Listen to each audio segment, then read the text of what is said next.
Welcome back, Sleepyheads. Thanks for tuning in to another episode of Sleepy Aliens Perspective. I'm your host, H. Lee, and I got an MK Ultra survivor update for you, and I didn't even see this one coming. So the survivors of the Canadian government's US-sponsored MK Ultra experiments are seeking to have their class action lawsuit approved by a judge. The experiments were sponsored by the CIA, funded by the Canadian government, and handled by McGill University and a researcher named Donald Ewan Cameron. It's reported the medical team used electroshocks and experimental drugs on patients dealing with mental health issues. Lanadine Ponting was only 15 when she was sent by her parents. I was drugged up so bad, I can't remember half of what they did to me. I bore a son when I was at the Allen. I got pregnant. Ponting and several other survivors and their families were in court today as their lawyers trying to get authorization for a class action lawsuit. It's the first step before the case can move ahead. I think there is no question. No one has ever taken responsibility. No one has ever apologized. There was some modest compensation in 1992 without any admission of liability. The courts already prevented the group from suing the U.S. government. As they argued successfully, the courts have no jurisdiction. The other parties, such as McGill and the Canadian government, argue they can't be sued because the plaintiffs waited too long. There are many psychological reasons of blockages that just don't allow people to take action. Julie Tanney remembers how her father was admitted over a neurological pain issue, but came out, she says, with permanent mental health damages from which he never recovered. He didn't know us, my two siblings. He remembered my mother, but he didn't remember he had children or that he had a business or anything. And he was very detached. That never changed. He never came back to the person he was before. It could take a few months for the court to decide if the class action can be authorized. And if it does move ahead, the plaintiffs may finally have a shot at getting some closure that has eluded them for 7 decades. Stéphane Giroux, CTV News. So the Canadian MK Ultra lawsuits were initially filed in the 1980s and 1990s. In 1992, the Canadian government paid to each of these 77 MK Ultra experiment victims 100,000 Canadian dollars. However, the victims faced numerous obstacles in litigation, and no perpetrators ever had to formally answer for their crimes. So just a little bit of background, the Canadian MK Ultra experiments took place between the 1950s and 1960s. So this is post-World War II era when governments pursued deep consciousness routes to establish propaganda techniques, means of modifying human behavior, and the development of super soldiers and intelligence officers. Also, they went on to do this because they wanted to gain methods of psychological warfare at targeted civilian populations. So MK Ultra was a vast study, and they had other, subsections within it of how they were testing out their mind control techniques. The US government conducted over 100 different MK Ultra experiments. The drug of choice that they used for these experiments were LSD, and the Canadian government also used LSD for these experiments as well. So many survivors of the MK Ultra experiments suffer from extreme memory loss due to the heavy doses of LSD they were given. And these survivors have had a very hard time regaining their memories, being able to provide full accounts of the events that happened to them. So the Canadian MK Ultra experiments took place at the Allen Memorial Institute and were directed by CIA-funded Dr. Ewan Cameron. So Sleepyheads, I was just getting some video and images for this video, and I was getting a picture of the Allen Institute, and as soon as I saw it, it just looked like some stereotypical horror film setting. Like, I cannot believe that that place was a psychiatric hospital. And apparently the Allen Institute was in operation as a psychiatric hospital until 2015. And the Allen Memorial Institute was an extension of McGill University. So the fact that this facility had been exposed for doing MK Ultra experiments but was still operational into 2015, I think says so much. And in the photo where you can see how the facility is just sort of enmeshed in the woods, that isolation, I think it was the perfect location for them to do these experiments and have the level of secrecy that they needed. It's so unsettling and creepy when you see that. But I found this article by Bombra. God, I'm like butchering that name. But it talks about Dr. Ewan Cameron and the MK Ultra experiments there. So I'm just going to read a little bit of this. The MK Ultra project existed a set of experiments run by the Scottish psychiatrist Donald Ewan Cameron, which focused on methods to reprogram an individual's psyche. The experiments conducted at the Allen Memorial Institute and Montreal's McGill University began as an attempt to further Dr. Cameron's work on psychic driving, a method he believed could cure schizophrenia. Hundreds of patients enrolled in the project with the hope of curing their depression and schizophrenia under the world-renowned Dr. Cameron. Patients were often induced into a chemical sleep for days to months. The patients would be depatterned by electroconvulsive therapy to reduce them to a vegetable state from which they would recover to a more healthy state of mind. Often patients were subject to 2 to 3 daily sessions of 150-volt shocks, each of which lasted a total of 6 seconds. Without their knowledge or consent, patients were forcibly treated with large doses of LSD and subsequently played 16-hour recorded loops of negative messages for 10 days, followed by 10 days of positive messages. For hours on end, patients were subjected to taped messages such as, "My mother hates me," repeated up to 500,000 times per session. Through this process of psychic driving, Cameron believed he could cure schizophrenia and possibly repattern the patient's psyches to a healthy state. If successful, repatterning could reverse mental disorders but also produce a method to reprogram and plant ideas into an individual's memory without them being aware of such ideas being unoriginal or foreign. The theoretical method of repatterning thus could be used for therapeutic or nefarious purposes, depending on the goals of whoever chose to utilize it.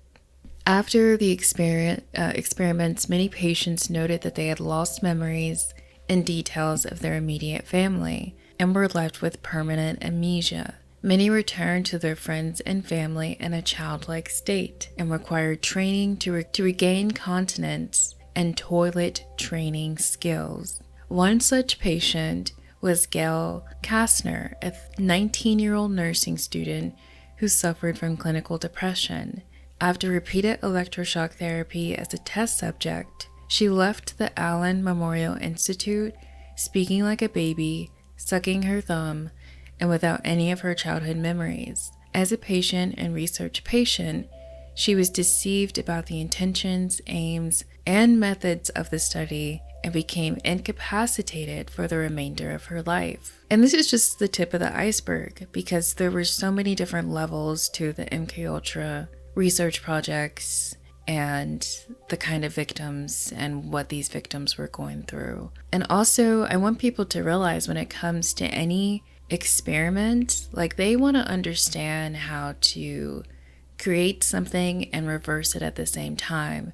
So scientists are going to understand all the mechanisms at play. So even if one study doesn't seem as nefarious as the others, it's still a part of their agenda to essentially unravel the human mind and reconstruct it to their desired state. And whether that's telling an individual, you're a whole new person, giving them different identities, splitting their, creating dissociative identity disorder within them. I mean, that's just one aspect that we can think about it.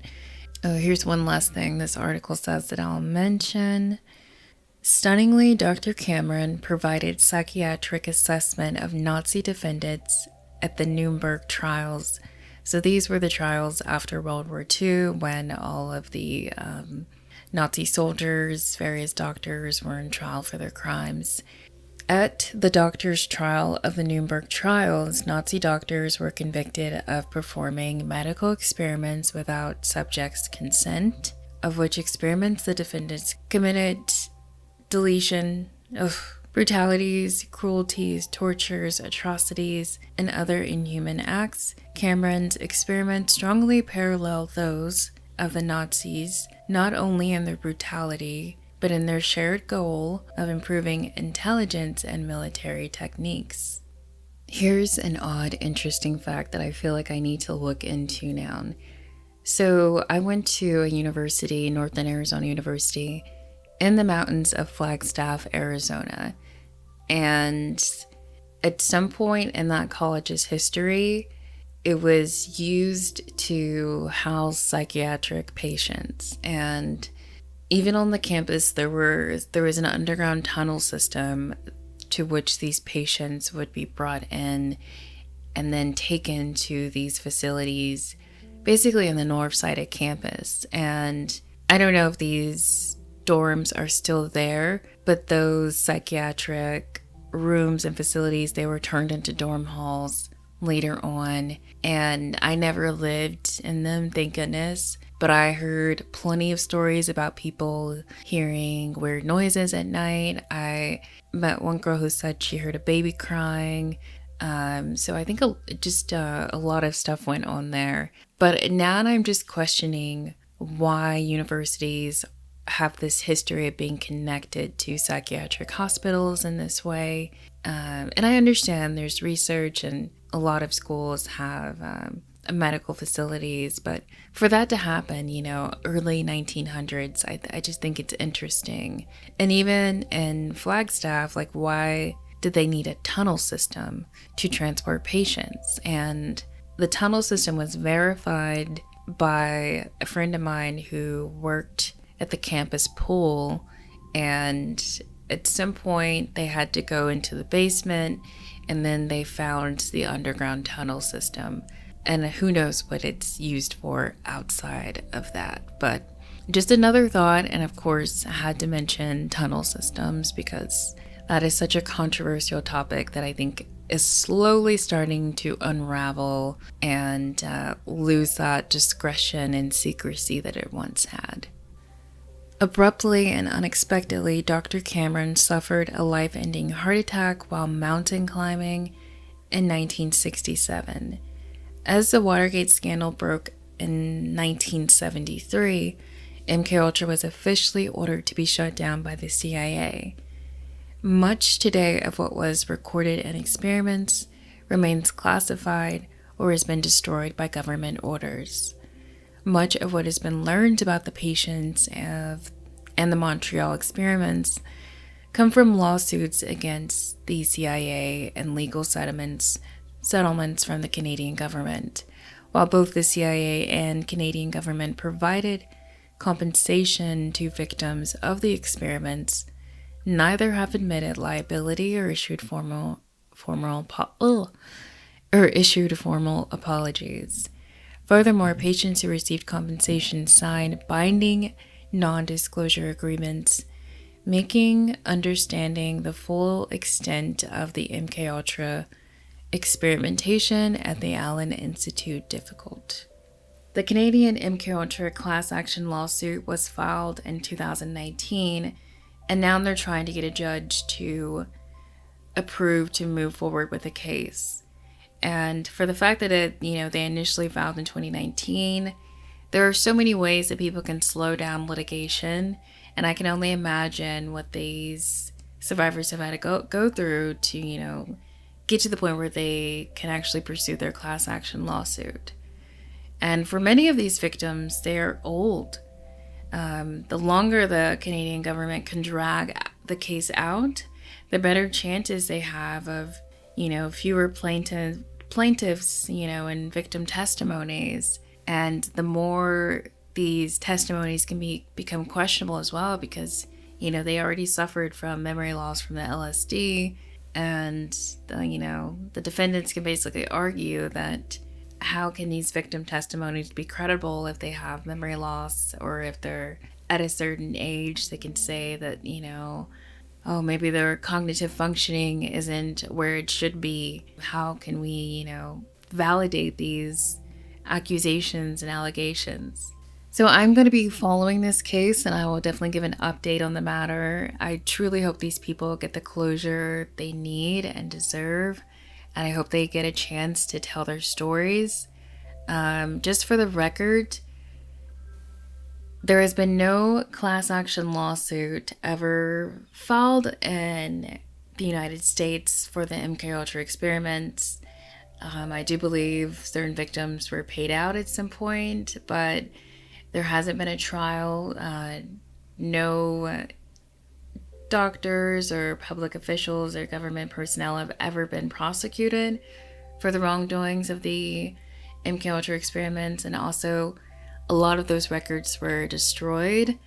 And for the fact that they did over 100 different kinds of MKUltra experiments, I think it says that there is a vast amount of victims, a vast amount of circumstances in which, these people were harmed. And, the fact that the mind control experiments require the LSD, they require a lot of... It's hard to say this in a government setting, right? But the truth of the matter is, mind control involves mind splitting, dissociation, and trauma-based mind control.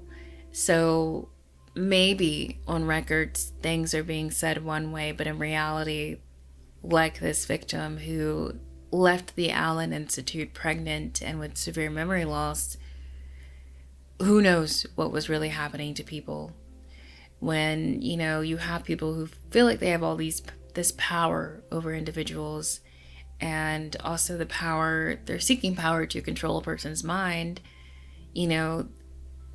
I do think it creates a dynamic in which a person is very likely to abuse that power that they have over somebody. But I'm going to be following up on this case more, and I will touch some more on some of the history concerning lawsuits and payouts and various MKUltra survivors. But I just thought this was interesting, and I'm glad that I found this story. And again, the fact that it, they initially wanted to move forward with this class action lawsuit in 2019, but are still waiting on approval in 2025 to basically get justice. I think it says that they are basically going to wait for these people to basically pass on and just invalidate any claims that they will be able to make. But Sleepyheads, let me know what you think in the comments, and be sure to show this channel some love and give me a like or subscribe, and please share this with other people. Spread the word, and Sleepyheads, I hope you have a great night, and I will talk to you again soon.